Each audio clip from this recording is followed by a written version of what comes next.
we go on to explain the mechanism of AV nodal reentrant tachycardia, we need to look at the structure of the junctional region in a little more detail. Atrial depolarization is conducted into the AV node by a specialized tract of conducting tissue.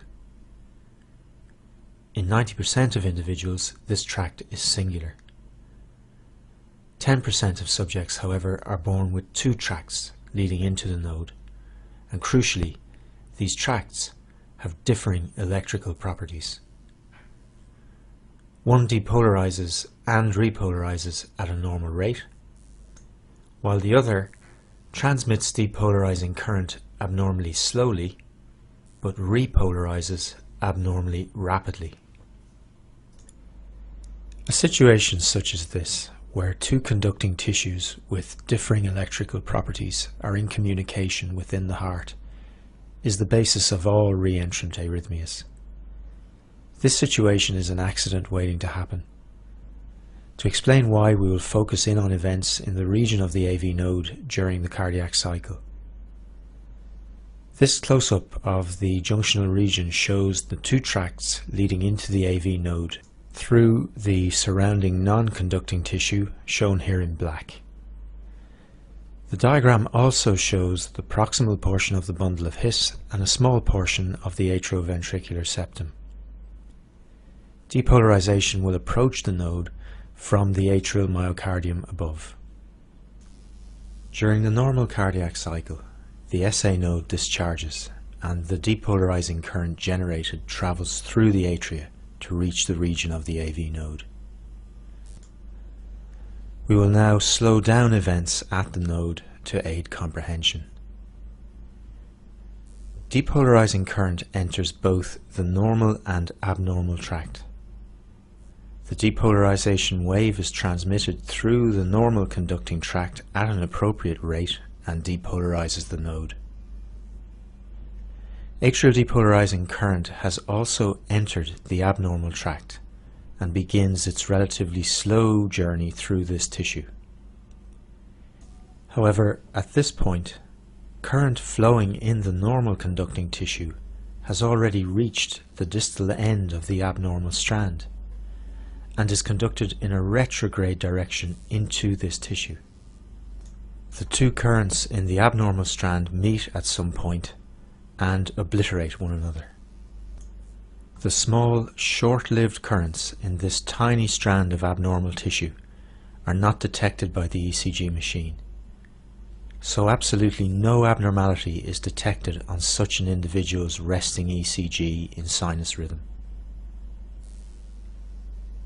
Following these events, the normal tract goes through a normal period of repolarization, while the abnormal tract repolarizes rapidly. With the heart in normal sinus rhythm, this process is repeated with every sinus discharge, and the existence of the abnormal tract has no consequences whatsoever for the subject. However, if the individual experiences a premature atrial ectopic and atrial depolarization reaches the tracts at this point, the effect can be dramatic. The ectopic discharge has arrived at a time when the normal conducting tissue of the node is in a state refractory to the transmission of current.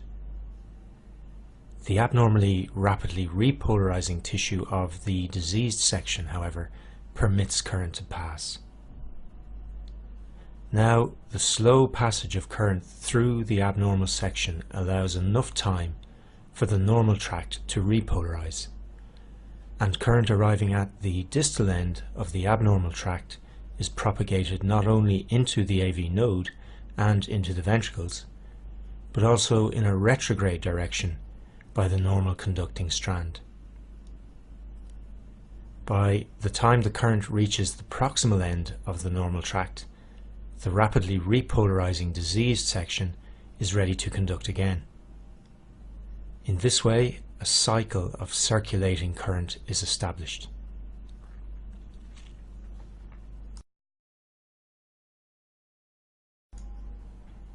In the small area of the junctional region, the combination of an unfortunately timed atrial ectopic and the existence of conducting tissues with opposite electrical properties has established a rapidly discharging, self-sustaining reentrant loop of depolarizing current, which is discharging distally into the ventricles via the bundle of His, and also in a retrograde fashion into the atria. This is a micro reentrant circuit occurring over a small area, and the small currents involved have no influence on the resting ECG. As the current is transmitted to the ventricles by the bundle of His, during such an attack we see a tachycardia with narrow QRS complexes. In addition, rapid retrograde depolarization of the atria is occurring, overriding SA node discharge.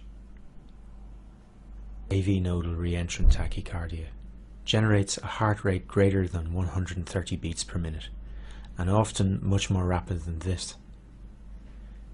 In a junctional tachycardia arising secondary to a focus of increased automaticity, the rate tends to lie between 100 and 140 beats per minute. Note therefore that with tachyarrhythmias arising in the junctional region, the heart rate allows us to make an assumption about the mechanism generating the arrhythmia. A tachycardia originating in the junctional region with a rate greater than 140 beats per minute is certainly AV nodal reentrant tachycardia, while if the rate is less than 130 beats per minute, the tachyarrhythmia is labelled junctional. You will appreciate that there is a grey area. Rates between 130 and 140 beats per minute may or may not be due to a reentrant mechanism. As we'll see in the quiz section, whether we label such an arrhythmia as AV nodal reentrant tachycardia or junctional tachycardia is largely determined by the clinical context, and a definitive answer may require further investigation. The second doctor the young lady in the case study consulted spotted all the signs and made the correct diagnosis of AV nodal reentrant tachycardia. The clinical history of paroxysmal episodes is typical, and a normal resting ECG is expected. In addition, the doctor noted on both the 12-lead ECG obtained during the attack and on the patient's monitor the presence of small slurred S-waves in lead 2. In fact, these are pseudo S-waves and represent P-wave activity as atrial depolarization is spreading upwards from the junctional region and is occurring after ventricular depolarization. The complete absence of S-wave activity in lead 2 in the pre- and post-attack ECGs supports the contention that these are indeed pseudo S-waves. As we've seen, this pattern of atrial depolarization supports the contention that the abnormal depolarization focus is junctional in location. At a heart rate greater than 140 beats per minute, the nature of the depolarizing focus within the junctional region is reentrant. This tachyarrhythmia is Avnrt. It is also worth noting that the readout from the patient's monitor captured the moment of transition from sinus rhythm to tachycardia and is very telling. Freezing at this point, we can clearly identify the premature atrial ectopic which triggered the arrhythmia.